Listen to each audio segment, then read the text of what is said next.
പൊതുവിപണിയിലെ ക്രമക്കേടുകൾ നിയന്ത്രിക്കുന്നതിനായി ജില്ലയിൽ വിവിധ വകുപ്പുകളുടെ സംയുക്ത പരിശോധന നടത്തുമെന്ന് ജില്ലാ കളക്ടർ വി വിഘ്നേശ്വരി.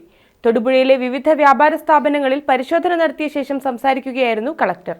ഓണത്തിനോടനുബന്ധിച്ച് തൊടുപുഴയിലെ വിവിധ വ്യാപാര സ്ഥാപനങ്ങളിൽ ജില്ലാ കളക്ടർ വി വിഘ്നേശ്വരിയുടെ നേതൃത്വത്തിൽ പരിശോധന നടത്തി. പൊതുവിപണിയിലെ ക്രമക്കേടുകൾ നിയന്ത്രിക്കുന്നതിനായി ജില്ലയിൽ വിവിധ വകുപ്പുകളുടെ സംയുക്ത പരിശോധന നടത്തുമെന്ന് പരിശോധനാ ശേഷം കളക്ടർ പറഞ്ഞു. ഇവരൊക്കെ നല്ല രീതിയിൽ ബിസിനസ് ചെയ്യുന്ന ആൾക്കാരാണ്, ലക്ഷങ്ങളുള്ള ബിസിനസ് ചെയ്യുന്നത്. ഇവരിങ്ങനെ ചെയ്യുന്നത് നമ്മൾ പാവങ്ങളെ പറ്റിക്കുന്നത് പോലെയാണ്.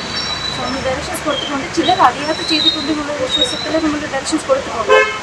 കുറച്ച് ആക്ഷൻസും എടുക്കും. പക്ഷേ ഇനി ഇത് കൺട്രിയുടെ ഒരു എഫേർട്ടായിരിക്കും. നമ്മൾ ജനങ്ങൾക്കും പറയേണ്ടതാണ്. അവർ മേടിക്കുന്ന സാധനങ്ങൾക്ക് അവർക്കും ഉത്തരവാദിത്തമുണ്ട്. അവരെല്ലാ സാധനങ്ങളും അവർ നോക്കി ഡേറ്റ് ഉണ്ടോ, എക്സ്പയറി ഉണ്ടോ, ശരിയായിട്ടാണ് അവർ സൂക്ഷിക്കുന്നത്, നോക്കി മേടിക്കുന്നത്. അവരുടെ കാശില്ല, അധ്വാനിച്ചെടുത്ത കാശാണ്, അത് ശരിയായിട്ട് ഉപയോഗിക്കുന്നത്. മെസ്സേജ് അവർക്കും പാസ്സാണ്. പരിശോധന ശേഷം 6 സ്ഥാപനങ്ങൾക്ക് ഭക്ഷ്യസുരക്ഷാ വകുപ്പ് പിഴ ചുമത്തുന്നതടക്കമുള്ള നിയമ നടപടികൾക്കായി നോട്ടീസ് നൽകി.